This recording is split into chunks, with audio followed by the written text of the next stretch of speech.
Hello my people, welcome back to Lion Spirit. I'm happy to talk to you today. We're talking about a lot of topics today, everything the narcissist does not like leaving the comfort zone, being accountable.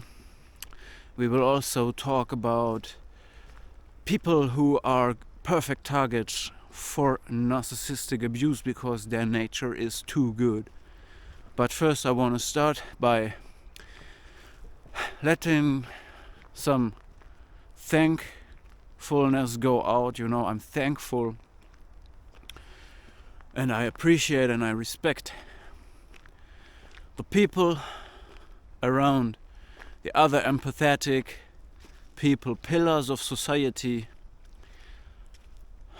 and streamers that helped me on my journey. And I want to call out 3 of them, which are the big man, Nubreed and Denzo Mosh. And then someone I discovered just recently, his name is Adventures with Zay, Z-A-Y, a young man. And all these people helped me in their own way. And I tell you what, we are the empathic people, the non-abusive people are a minority, but they are the backbone of society. They are the only thing that glues together the structure of society. We are scattered. We are not coming in packs. We're not with codependent, strange structures. We stand alone. We have a backbone. We have a spine. We have our own opinion. We do not blindly follow. We do not live in a shared fantasy. We do not worship other people. But we are creating society. But there is a lot of people who want to make it look the other way around. Alright? But discernment is necessary to put it the right way. We are social society. We are the structure for it, okay? Abusive people are filling material. We are introducing, accepting abusive and narcissistic people in society, not the other way around, okay?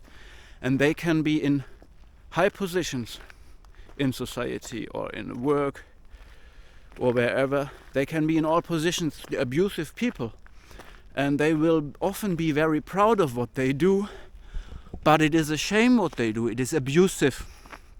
It is extracting supply by doing things that are not the best for the community, okay?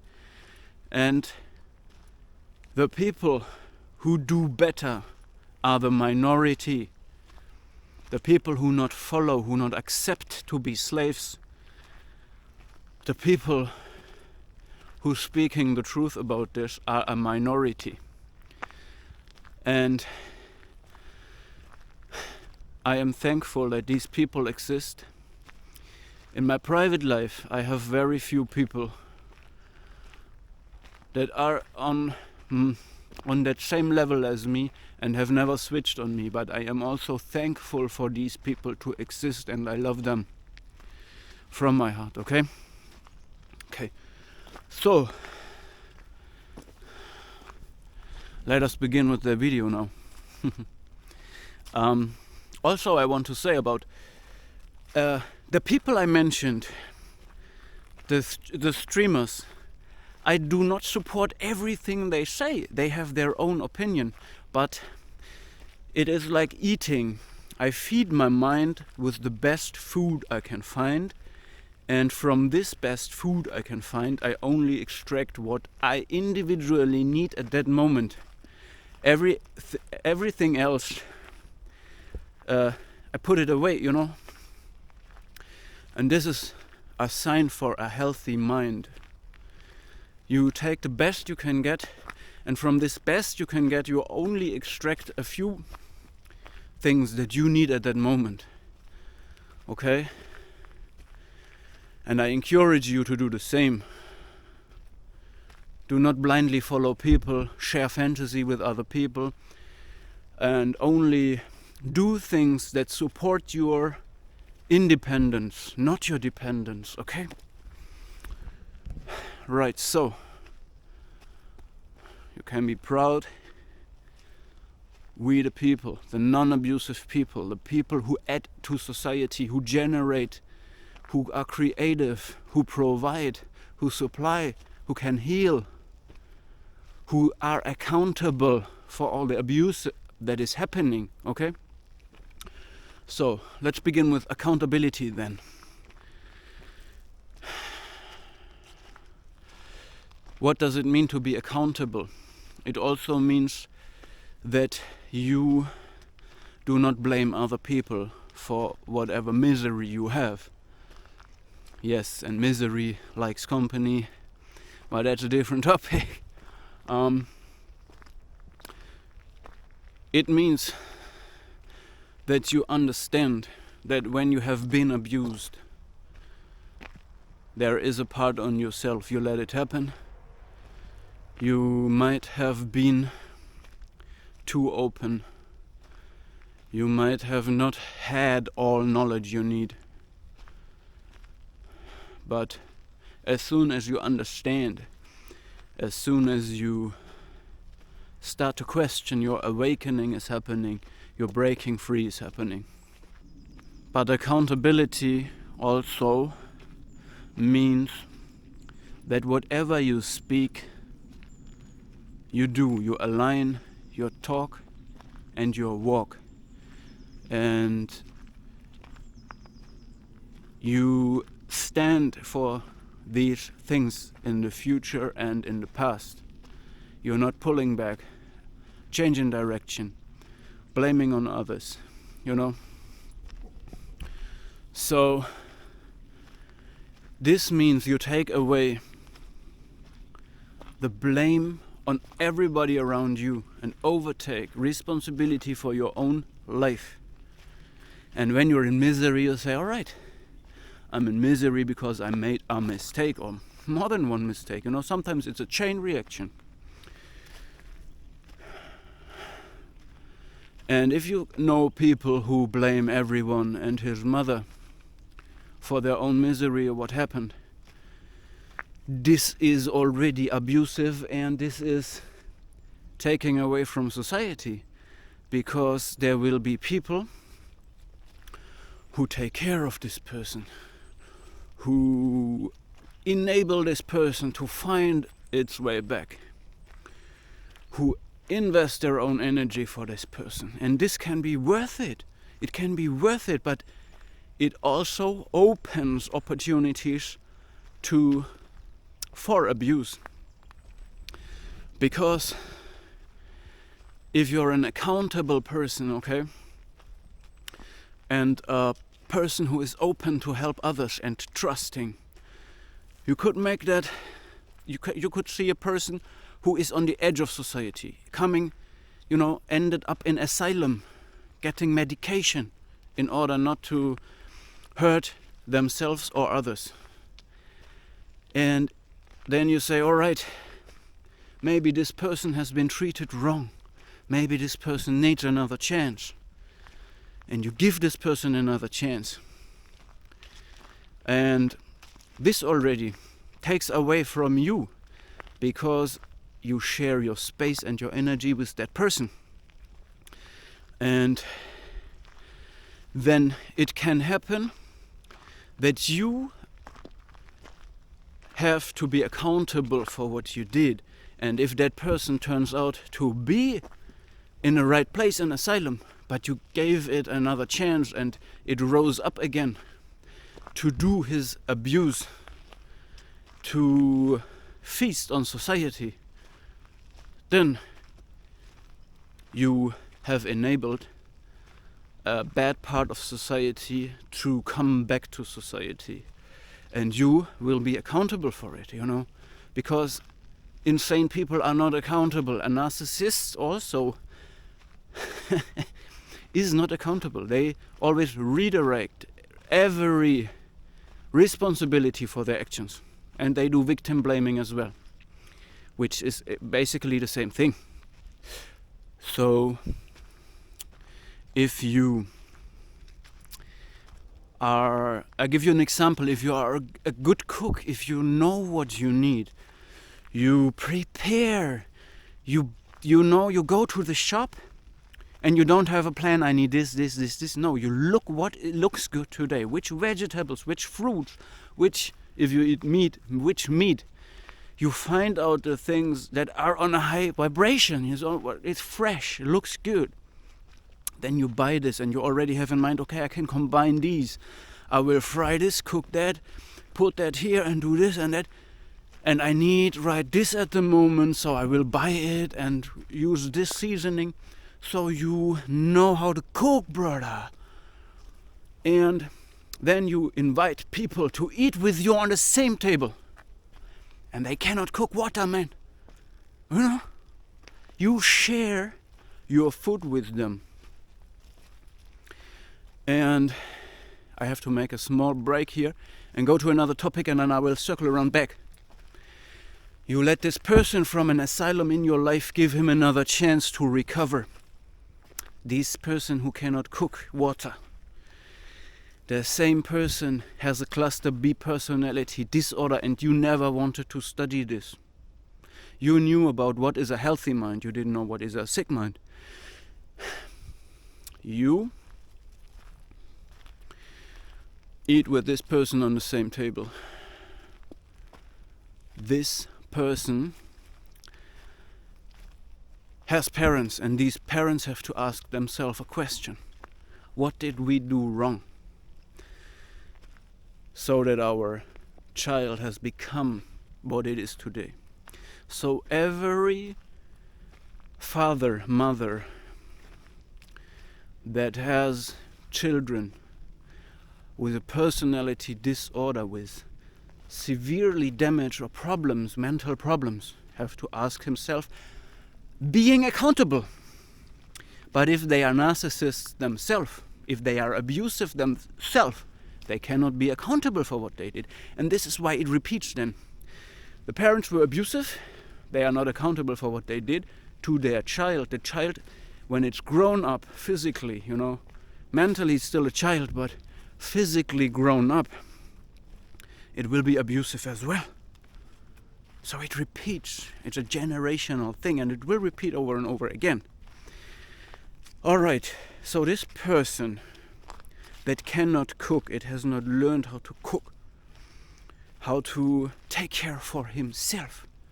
You let it eat with you on the same table, and he cannot offer anything in exchange, so you just give away energy and skill and your goodness. And then the same person will invite the parents, and without asking you, giving them your food, because that your overnight rice and peas with everything that you custom tailored for yourself, because you're rocking the whole place. It's your place, it's your family. And the same person will feed this to their parents, and they will take it as granted. They will not even mention that you cooked this. And this is sick behavior. So sick is sick and stays sick. And I want to tell you, I take accountability for this. It was a mistake. It was my mistake to introduce a person that comes from asylum into my family. You will say, of course this is a mistake, you must be more careful. But people, this is my first nature. My first nature was too good. And this is why I bring forth a lot of things in people. And I have changed, I have matured. I know my stuff now, I know my business. I will not do these mistakes again. I live for myself now, and I want to encourage every man especially. What you need is a private sphere. If it's only 20 square meters flat somewhere, you need your own place. If it's only 20 square meters, it's better than sharing a 300 square meter mansion with narcissists. You need your own space because you need your good food. Because what's cooking, my friend, what's cooking is what you eat, what you let inside, what you digest, what your body becomes, and your body and your spirit. It's just the same thing, my friend. And you need good sleep. So you need your private sphere. You know, the lion, he needs his den to retreat, and he don't share it with scavengers, man. All right? This is what you need. And then, yeah, you know, I take accountability for what happened and I learn from it. But this is my custom-tailored fate because I am the person that I am. And I will teach you about more things to make worth out of this, who I am or who I was. Because become who you are. This is what Nietzsche says. And you have to go to pain in order to become you. All right, next step, my friends, is this.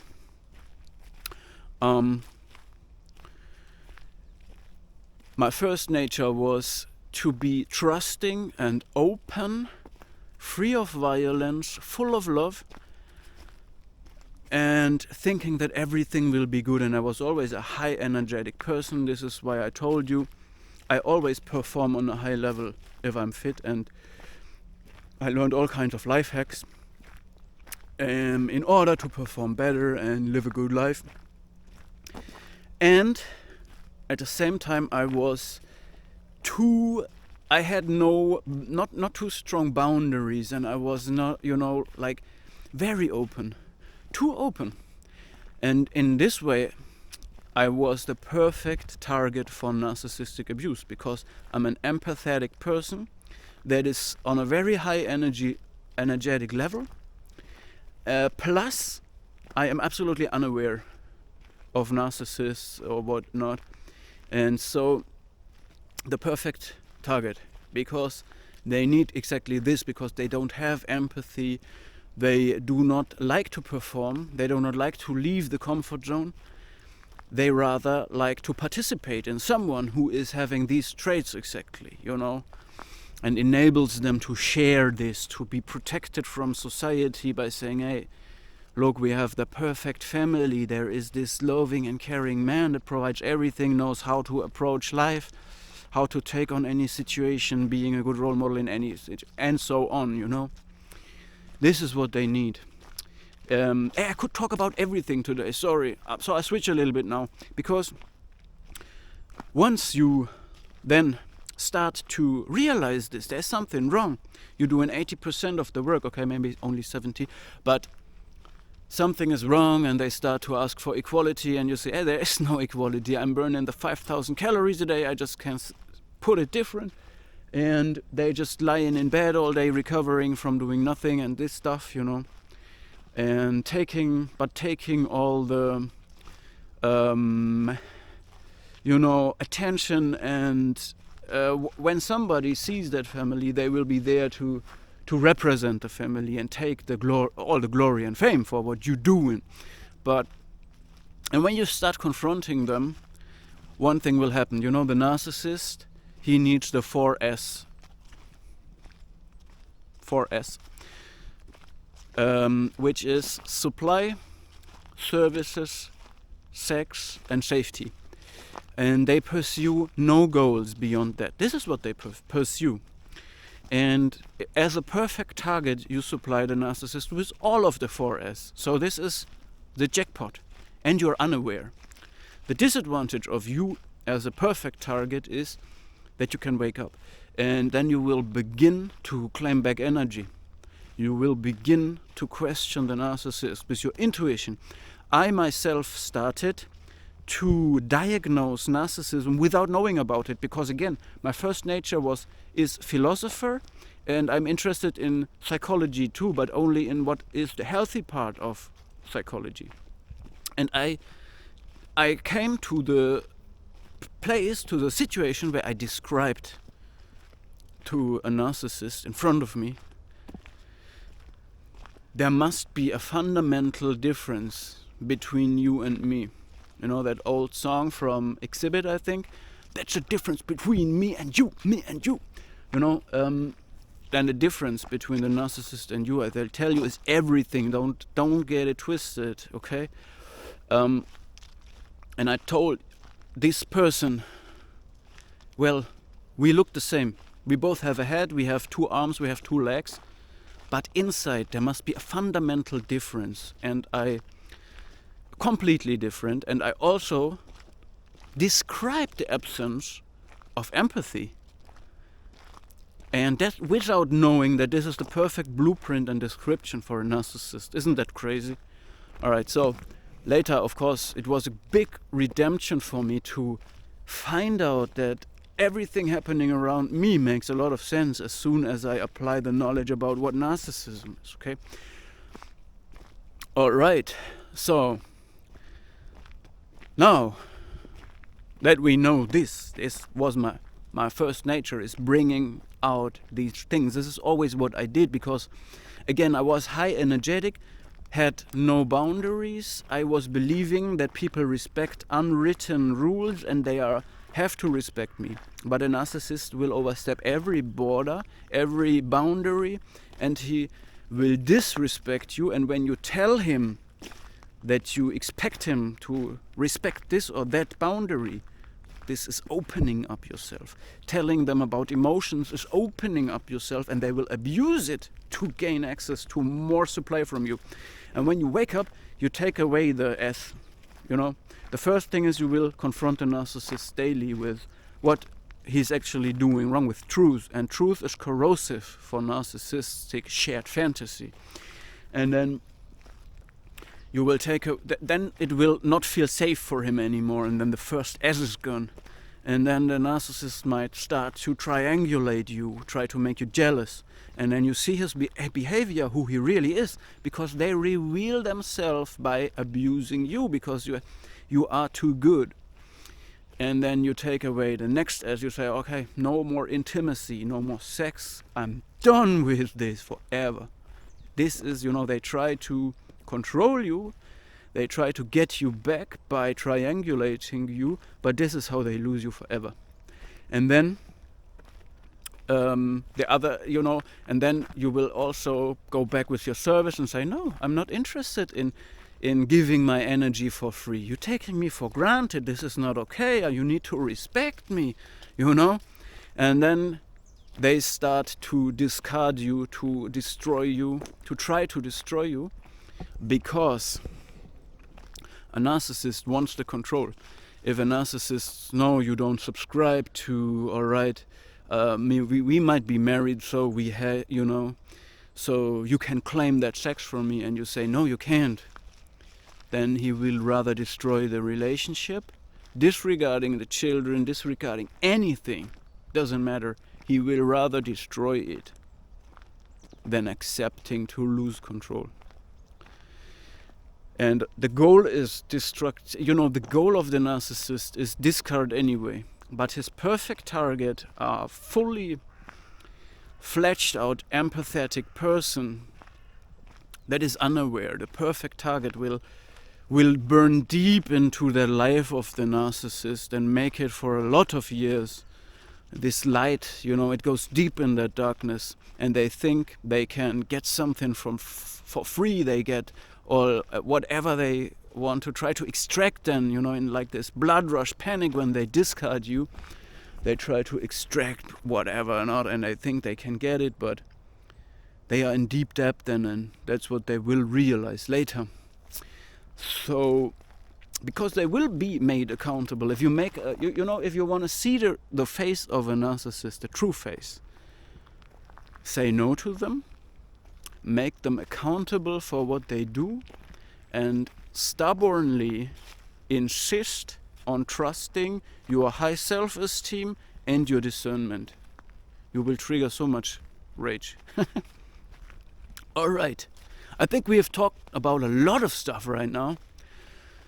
And yeah, this is my message for you today. And in the beginning I told you I'm thankful for the empathic soldiers out there. We scattered, we're not unified. And this is good like this. It is how it's meant to be. We need these pillars within the herd of people, a big flock of people. We need these pillars out there, the leaders. But I'm also thankful for all the supply and the understanding and the awareness that is just recently happening.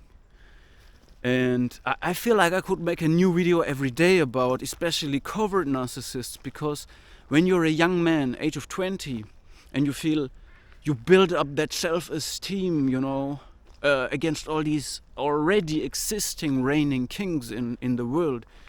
Maybe you did some martial art, you find out your physical abilities, your mental abilities, your ability to articulate yourself, to control yourself. If you can control yourself, you are dangerous. If you can articulate yourself, you are dangerous. And then you get this self-esteem that is needed, but never feel invulnerable or invincible. This was my mistake, and I feel I could make another video every day about this, because you can never have enough awareness about that, because there is a threat that you cannot face. The lion will never be attacked in broad daylight. The lion will be attacked by teaming up scavengers in the nighttime, and you cannot face them, you cannot confront them. They will do dirty tactics, they will use anything, they will not respect any unwritten rules, okay? So be aware, my friends, even if you're strong physically and in all levels, there is some threat that you cannot confront. So protect your private sphere, your food. Don't eat with them on one table. The people who cannot cook the way you can cook, who cannot take care for you the way you can take care for you, protect your private sphere, where you sleep and where you eat, all right? And do not let crazy people in your family, don't give them that chance. It's not worth it, man. Right? I'm taking accountability. I made mistakes. I learn. I introspect. I admit mistakes. And I love you all. Lion Spirit is out.